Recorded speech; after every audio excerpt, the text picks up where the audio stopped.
Hello and welcome to Peterloo Pod, the one-off podcast created to open up a debate for those already interested in the event. Our podcast is highly relevant this year due to the upcoming double centenary of the massacre on the 16th of August. Our hosts today are myself, Ellen, Dan, Radu at Radu69Lad. Self-promotion, and Dom. and our main debate today revolves around Peterloo and its relevance to the French Revolution in terms of similar themes as well as questions over their origins. Firstly, here is some background information on both events.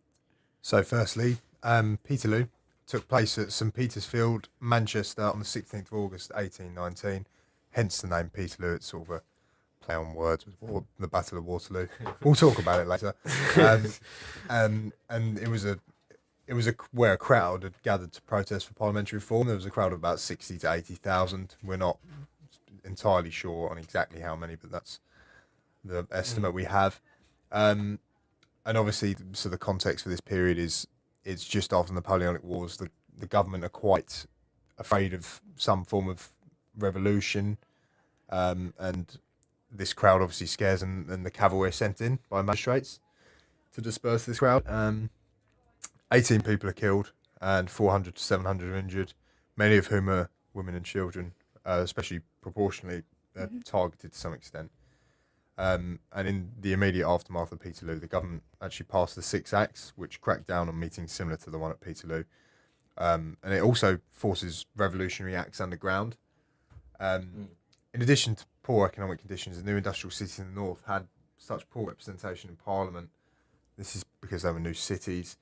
Manchester was not represented by any MPs. Yeah, Old Sarum, I think there was a London borough.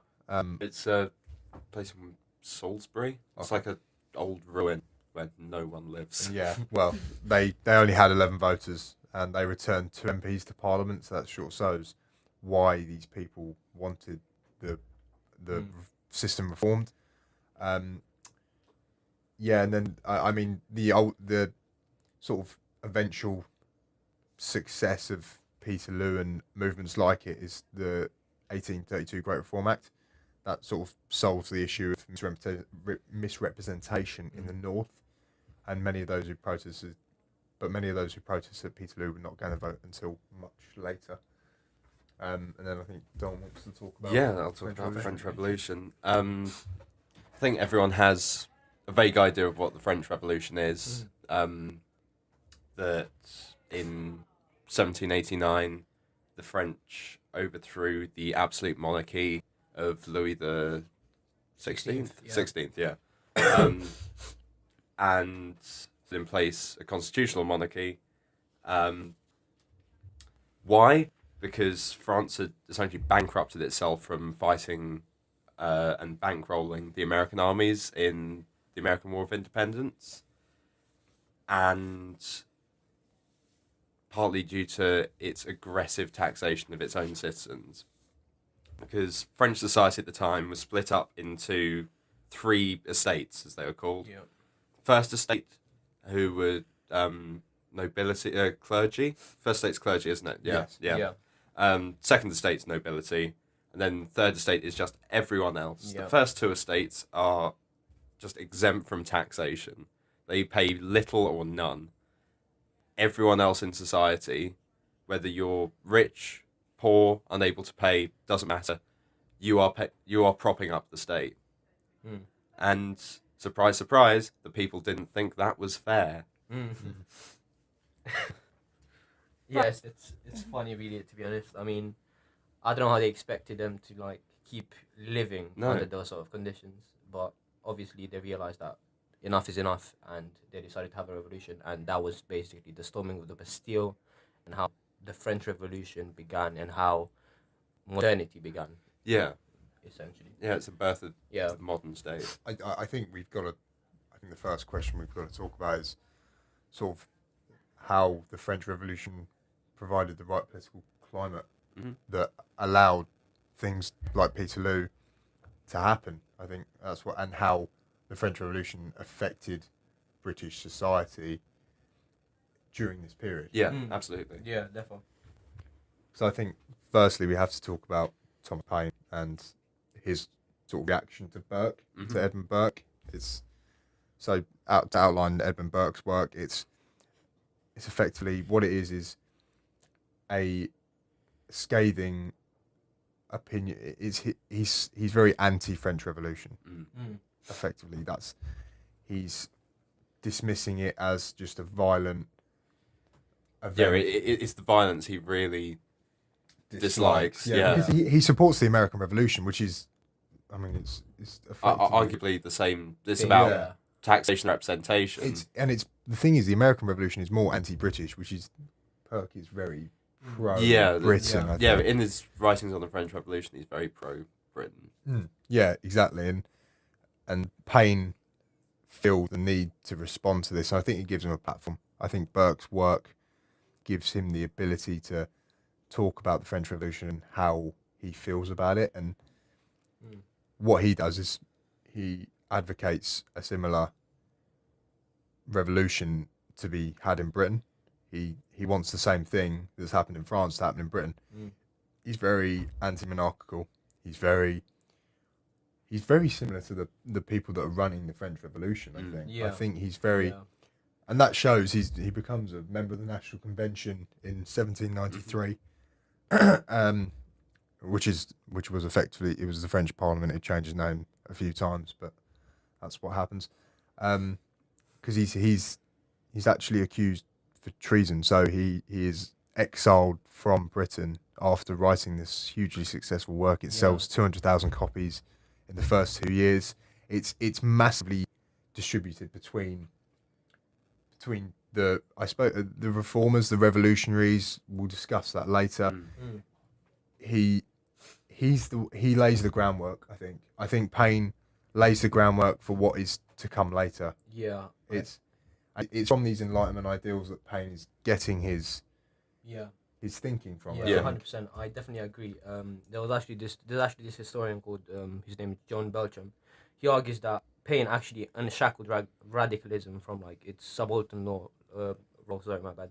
And that basically means that he was the main reason why radicalism became so prevalent in these years, up to like 1819 the Peterloo. And there are people who are advocating reform before Paine, people like Cartwright, but it's really Paine that popularises this particular strand of reformist, sometimes revolutionary thinking, which influences British life from the 1800s onwards and really finds its root in the French Revolution.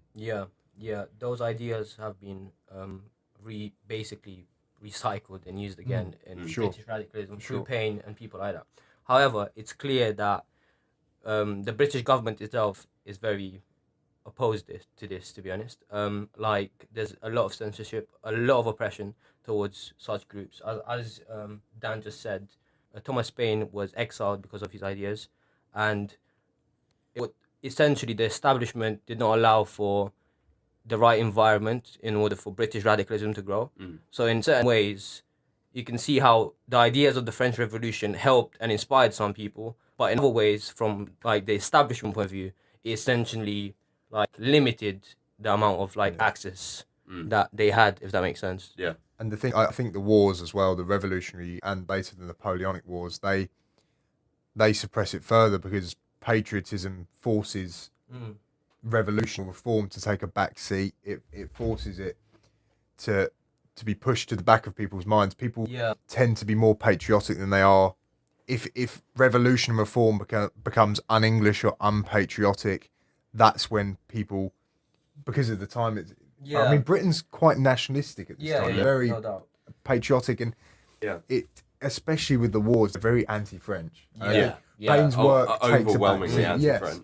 And Paine takes a back seat for a while, but I think he still inspires people later, decades later. I mean, even today, it's a massively important scholarly text. It's hugely important, I think. 100%.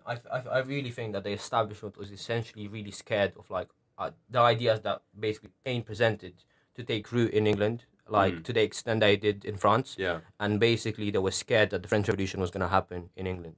So because of that, they oppressed as much as they could But as you said, nationalism played an important part as well, because essentially with nationalism, it was difficult to choose. Like, do you want freedoms, or are you gonna back your king and your country? Yeah.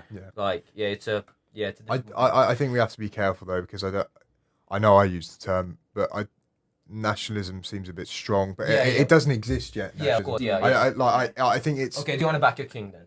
Yeah. It's more. I suppose it's patriotism. Yeah. It is a form of nationalism, Yeah. I think, but because at this time there isn't such thing as nationalism, I think we've got to be careful there. Yeah, after I agree with you. Sorry, my bad as well. After the war, you can see how these like groups grew through the London Corresponding Society and the Luddites and other groups, the Buccaneers as well. You could see how these radical ideas grew and how they presented themselves in like different protests, and eventually in 1819 through Peterloo. Yeah. As you can see. So, do we think that the French Revolution influenced the political climate for Peterloo? I think so. Yeah. I think so as well. Yeah. Definitely. Yeah, absolutely. I think obviously there's certain like things that we need to consider before fully saying one thing, but I think definitely it played a part. Yeah. 100%. Yeah. 100%.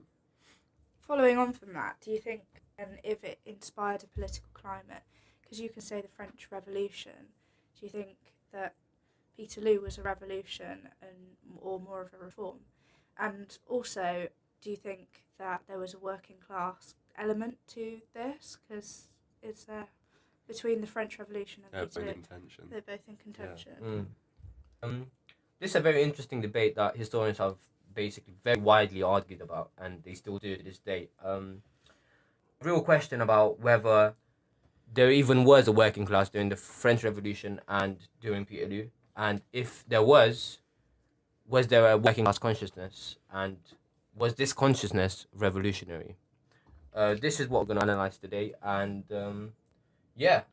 essentially, whilst looking at the French Revolution, for example, you look at the extent to which industrialization began, and historians often argue about this, and they essentially say that that's about the time where industrialization began, and with that is how the working class essentially began to rise up as well, because you had like factory workers, you had like peasants moving to cities and finding work in factories, and essentially that new working class was beginning to like show.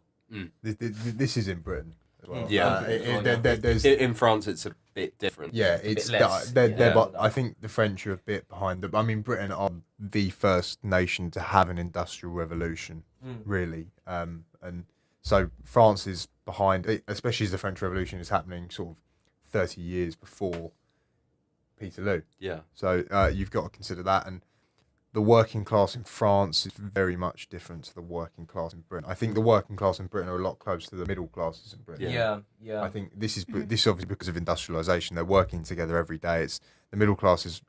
A lot of the middle class are factory owners, so they are the employers of the working class. The working class are their employees. Whereas in France, there's not really a working class. It's very sort of... the fact is the Britain thing, I agree. There are some artisans and people that work in workshops. Like, it's not factory work so much. And then you've got a peasantry, rural, agricultural labourers in the surrounding fields in France. And it's for these reasons that I think the working classes in Britain and France have different motivations. Yeah, I think the working class in Britain are worried about their living and economic conditions. Probably more so. I think because a lot of the so-called working class France are peasantry, that they just sort of get on with their lives. Whereas I think in Britain, because of industrialisation, they're worried about their economic situation and the living conditions that they're working in. And that's what I think the working class are protesting for. I think they're protesting for better living conditions, better working conditions, whereas I think the middle classes, both in Britain and France, are looking for a change of parliament, in Britain they want better parliamentary reform, whereas in France they want a complete overthrow of the system, and that's what they get.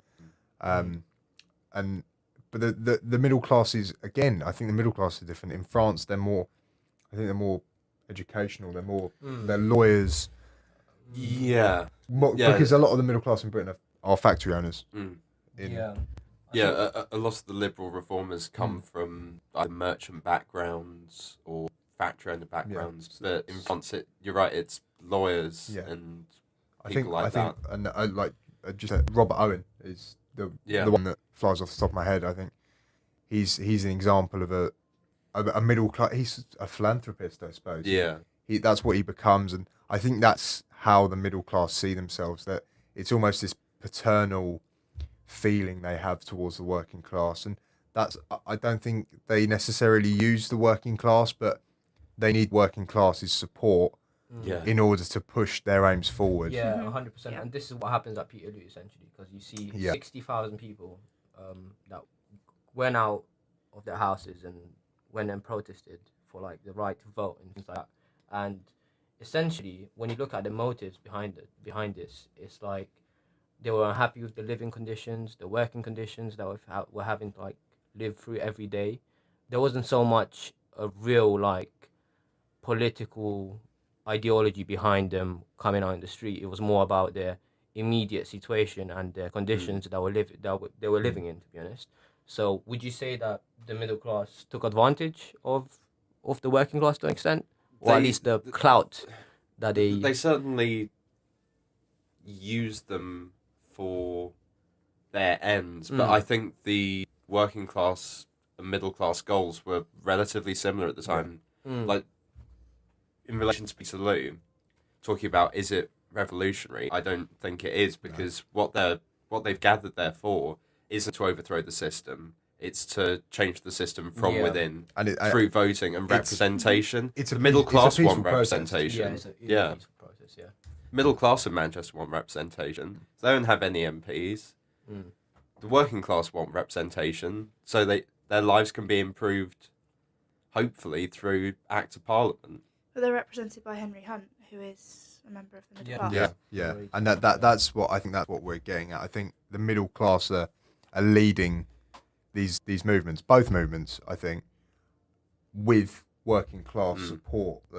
In France, it's the sans-culottes, whereas in Britain, it's the people that are attending these protests. The majority of them are working class, just simply because the middle class don't have those sort of numbers. Yeah, the middle class, relatively to the working class, is a very small section of society. No doubt. Whereas, but they need that support. They need the numbers to get themselves noticed. Yeah, and the working class basically provide. So we agree that there was a working class in Britain, especially. Certainly in the emerging working class. So it's coming up. More so than in France. More so than in France. Like, it's more marked in France. And that's because of industrialisation. Yeah, I think it's important to like look at the actual like working class as a group, because inside the term working class is a really big wide term. There are actually loads of different groups inside that. So when we categorize things, it's important to like look at that. So like inside working class, you have factory workers, you have peasants, you have artisans, you have skilled workers. And obviously, all these people, they don't want the same things. They want different things. So the extent to which you could argue that there's proper consciousness, like among all these people, they all want the same thing. I don't think that's the case. What really links them is representation. Yeah, 100%. There was actually this historian. His name was E.P. Thompson, and he's known. He's probably the most important historian when it comes to like working class, the English working class specifically. And he essentially argued that the emergence of the working class came with large-scale industrialization, and I think we agree with that more or less. I think you have to, and he says as well that it emerged between 1815 and 1848. I think that's what we're saying. It's beginning to emerge in 1819 with Peterloo. I think it's very much the beginning of this emerging working class. I think. And did this aim for a revolution or just reform? Just reform. I think in Britain it's definitely before. Obviously France it's revolutionary, but in Britain it's a very peaceful thing. Obviously it isn't treated that way by the British government, but I think it's a peaceful protest. There's no evidence that this is going to be any sort of uprising. There's no evidence that Britain is close to revolution. They're trying to modify the system, not bring it crashing down. Exactly. And in terms of the system, what are they looking to find? They're looking for getting the votes, right? Yeah. But that's only a male side of it. But you mentioned before there's a huge amount of women at the massacre. So it's quite interesting to look at what they were there for and what they were wanting. And our next question is going to be focusing on that and their role in the demonstration and what they were looking for. I think we have to begin with talking about women's support, adding weight to the campaign, because although it was led by men, really, I think the women's support of it, this is at Peterloo, their presence at Peterloo with women like Mary Fildes, I think it's vital. It's of vital importance, and it sort of shows what's to come in the next sort of century. I think that's. And I think historian Michael Bush argues that British politics came to be radically altered by women long before feminism made its mark. So I think that shows the importance of their being there in the first place. And especially it's important to talk about the creation of the societies that they had in the run-up to the event itself. And this can also be compared to the French Revolution, because a lot of societies were taken part, like women took part in lots of societies in that side of things as well. So I think that's where we can draw a comparison. But in terms of the female societies in Peterloo, they were of importance because they created them separately to men.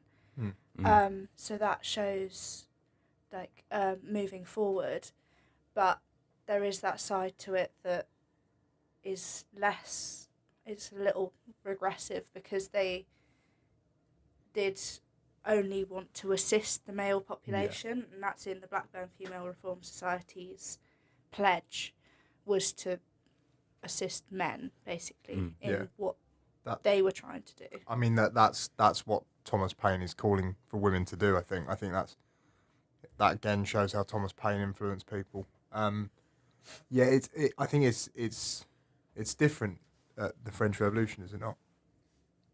I think at the French Revolution it's more women sort of pushing for the vote for themselves, or at least pushing, because they had some representation under the old regime. Well, if you were rich enough, you had some representation under the old regime, but that's completely stripped away. Yeah, and they led things themselves, like the Women's March to Versailles.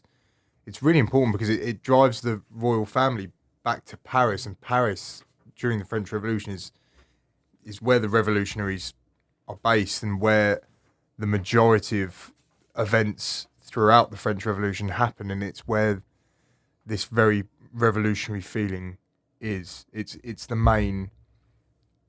It's similar to the northern cities in Britain. It's where the revolutionaries or the reformers are pushing their cause. I think that's what we've got to talk about. Well, that's the funny thing though, because they're not actually pushing their own cause; they're actually working together to promote the men's cause essentially. And I think that's really interesting. I think the most frustrating thing about that is though that they were also really disproportionately targeted because of their presence, despite them sort of helping the male cause. The kind of opposition and the people who shut down the massacre really targeted the women. There were at least 8 times as many men as women on the field. However, only 3 times as many men as women were casualties. So, yes, more men were present there, targeted, but proportionately, a lot more women were. Yeah, a lot of the people injured and killed relatively are women and children. Yeah. I think that's quite important, because it sort of shows how regressive the time was, and I think that wrongly the next logical step is for probably middle class men to get the vote. I think that because as it stands, that only the landed elite have the vote. I feel like they also you can see their sacrifice. I feel like this is sort of baby steps, if you want to put it that way. This is the beginning of the real movement towards women getting the vote. And Henry Hunt actually recognised their presence. He did acknowledge them. He changed his address instead of just saying men, Yeah. he addressed the whole audience, which I think is quite. It does show something. Yeah. Mm. And this as well. Like you'd be surprised that of the effect that language actually has. Like being able to like change the men to like all people. That already makes a difference because women were beginning to get recognised, and that was an improvement for the time. Yeah. So, Yeah. Yeah. I just think it's this idea of the logical next step forward. I think the women in Britain sort of see it as once men start getting the vote, then that's when we can push our cause, and that is what eventually happens in the early 20th century. Once the men have the vote, that's when the suffragette movement becomes so popular. Even earlier than that, with like the Contagion Act in like 1860s, you can see that already they're starting to form like a sort of movement, and obviously the suffragettes and the suffragists are the main reason why they got the vote in 1928. But all of this basically helped them to achieve that in a way. It's a long struggle, like a long-term struggle. It's the little things, like their flags and things that the women particularly brought to the demonstration had representations of female figures on and things like that. It's the subtleties within that. I think they were also all wearing white, which gave a visual element, and it really brought attention to them. So I think that's quite interesting, and that's another link to the French Revolution, in terms of the festivals of reason, and they all wearing white at the same time as well. So it's quite iconographically important, the Peterloo, and especially in relation to the French Revolution, and that's something we're going to be talking about next. Iconographical parallels between the French Revolution and Peterloo are quite important. They're quite prevalent. One of the main ways which you see this is by looking at the slogans of the banners that they had at Peterloo. We see that words such as liberty and fraternity are very common. So Samuel Bamford actually mentions this in one of his accounts of Peterloo, and these parallels, we can clearly tell that there was an influence there from the French Revolution. Additionally, you have figures such as Mary Fowles, who is on the stage of Peterloo, so she's one of the most important figures, and she's also a woman, which is good to know. And she is wearing white. White is meant to represent like a peaceful protest. She's not trying to impose herself onto these people. She's just trying to peacefully protest for the rights and liberties of human beings, more or less.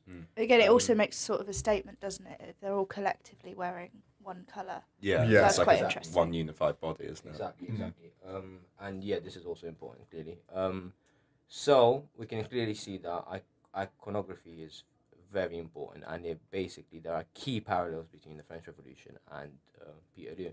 Once more, you can look at like the flags in the artwork that is presented in both Peterloo and the French Revolution, and we see liberty caps everywhere. The Phrygian cap, which is also called, comes from like Greek origin, ancient Greece, and it's meant to represent freedom and liberty. And this has been used again during the French Revolution, and it has also been used in Peterloo, as many caricatures and illustrations show. There are quite a few, aren't there? There are. There There really are. And yeah, the liberty cap is also very important. It comes to signify the freedom that people are fighting for, essentially. So it essentially becomes synonymous with freedom and the fight for liberty in that sense, and that sort of thing. Yeah. Yeah, and then there are things that don't necessarily tie together with the French Revolution, like Henry Hunt, the main guy speaking, nicknamed Orator Hunt, 'cause he's so damn charismatic. He was famous for wearing this white top hat, which makes sense because if you're standing at the back of a field full of thousands of people, you can see the guy at the front wearing this big white top hat on the stage. Well, there's a repeated imagery of white again. Yeah, I think exactly. so. But not sure how far that's to do with the symbolic element to it, or just like actually being seen. It's very catchy, isn't it? Like I'm sure like if there was a man standing randomly on a stage with a top hat on, you'd laugh. So But that was common then. Yeah, So I mean it was common. in but fashion. Still, yeah. But still, like it's like it's significant now because you just like associate the top white hat with Hunt, so it makes sense. Mm. I think as well we got to mention the tricolour flag. I think that Yeah. it's not just Peterloo, but Britain and France more widely with caricatures and paintings. They tend to sort of match each other. The tricolour flag sort of becomes a symbol of revolution or reform. It's not necessarily the flag of France. It's a symbol for freedom, revolution in a sense. Yeah. But more the ideas of freedom and liberty, like the Phrygian cap is. Yeah, and it's. I think each colour represents something, doesn't it? It's fraternity, liberté, égalité. Yeah. Yeah, so that sort of sums up both movements really. I think more than anything, and yeah, but you sort of see it across. It's not just Peterloo. It's across that sort of the whole movement up until the Reform Act really. Yeah. I think. Yeah. Yeah, I think that had to be mentioned. Yeah. And we've said, like, we're saying that it's possibly a revolutionary symbol. And we said earlier that Peterloo wasn't revolutionary. But over the course of, like, the tricolour flag came in, like, 1792, 2, something around The early that. 1790s. Yeah. And there's a lot of time and a lot of change in Britain and France. Like, there's been the Napoleonic Wars. France has lost favour with England. And the rest of Europe. Yeah. More widely, really. So, although it was once definitely a revolutionary symbol, certainly by the time it gets to Peterloo, there is definitely scope for the meaning of it to have changed to be more reformist, more the will of the people. Yeah, it's a symbol for change more than revolution, I think, Yeah. by that point. It's used to sort of popularise Peterloo and the British movement. It's used to sort of relate it to the French Revolution, I think. I think it's another thing that you can use to link the two movements. Yeah, no doubt. It's something that we recognise even today, isn't it? Like the French flag is quite current, but then there's nothing to say that for Peterloo. I think there's nothing that is a constant reminder of it. No, which I think there's like one plaque. Yeah, and it's not even the proper blue plaque. Yeah. So I think that's something we can wrap up on, is wondering why it is that I think quite a lot of people don't know about Peterloo, but obviously do know more about the French Revolution. Yeah. I remember touching on Peterloo at A level, I think it was, and didn't spend a whole lot of time on it. It was glossed over and given the same importance as things like the Cato Street conspiracy, just as, I don't know, an overview of It was more within the context of British reform. resistance to government and the reform movement. Yeah, I think we probably had the same course, to be honest. Yeah, it was given in relation to the wider parliamentary reform. I remember we were taught about the two Reform Acts later in the century. I think but Peterloo wasn't given this big emphasis as a turning point. I think it was more an example of early sort of discontent among the working classes. I think that's interesting, to be honest, because like if you go to ask people on the street if they know what the Peterloo Massacre is, they probably won't know. No, Yeah. I didn't know exactly. anything about it before this, So even the fact that it's taught in schools, that's a bit of a surprise to me, to an extent, to be honest. And there's been a film recently, so Mike Lee directing it, and I suppose that might help.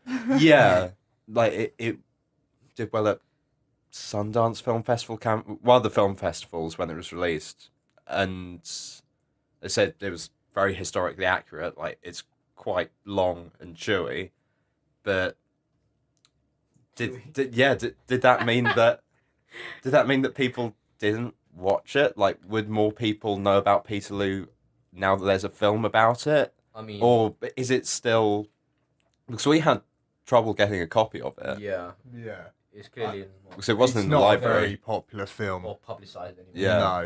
No, I mean, I didn't see it advertised anywhere. Or I- anything Well, like I that. compared only to heard some about of the it others because- that have come out recently, Yeah. like Yeah. Mary Queen of Scots has come out, Yeah. Favourite. All Yeah. these ones are more Yeah. Oh, probably. the favourite was great. Was it? Yeah. Yeah, it's probably. I'm assuming it's definitely not as popular Mm. as those. But to be honest, I think we need to look at the reasons why that is. Like, why is it that events such as Peterloo are not as well known as they should be? Obviously, if you compare it to the French Revolution, everyone knows what the French Revolution was. Probably due to sort of pro-British feeling. I think we don't want to remember these sort of events where we're Less than perfect, Yeah. or Yeah. not doing the right thing, or not on the right side of history. Yeah. yeah Yeah. So we're quite happy to teach like Blitz spirit yeah and even the perceived good side of the British Empire Yeah. in Yeah. schools. Yeah.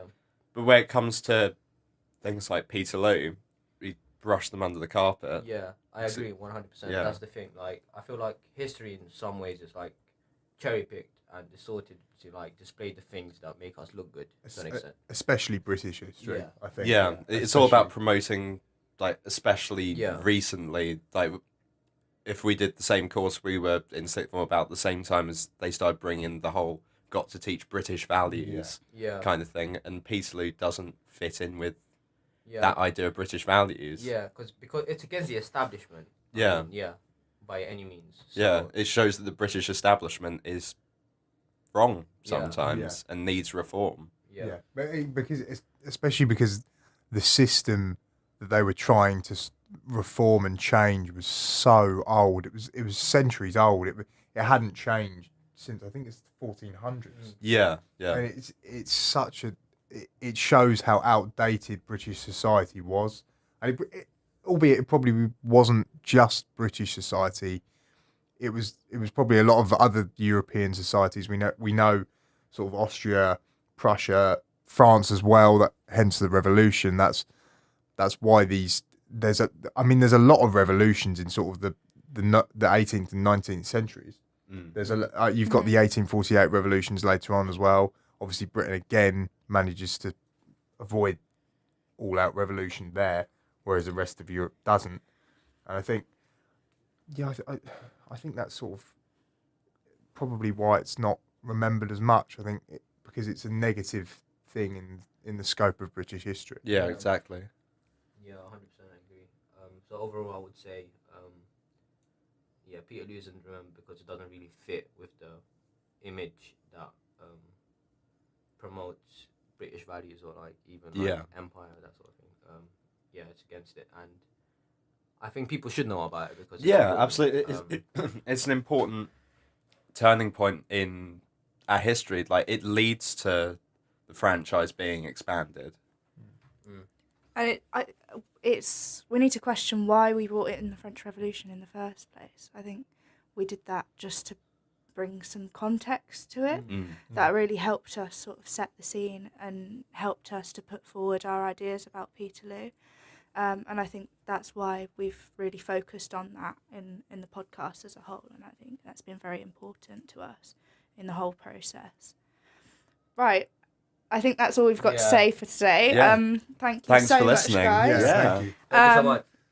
Quick thank you to Surge Radio for letting us use their studio, and of course to Dom, who's made our theme tune, member of the podcast team. It's brilliant. Thanks, guys. And finally, thank you for listening. This was Peterloo Pod. We hope you enjoyed. Follow us on Instagram at Peterloo Pod for more. Thanks. And Radio69 lad. At Radio69 lad on Instagram. Thank you very much. Cheers. Thank you. Bye. Bye. Bye.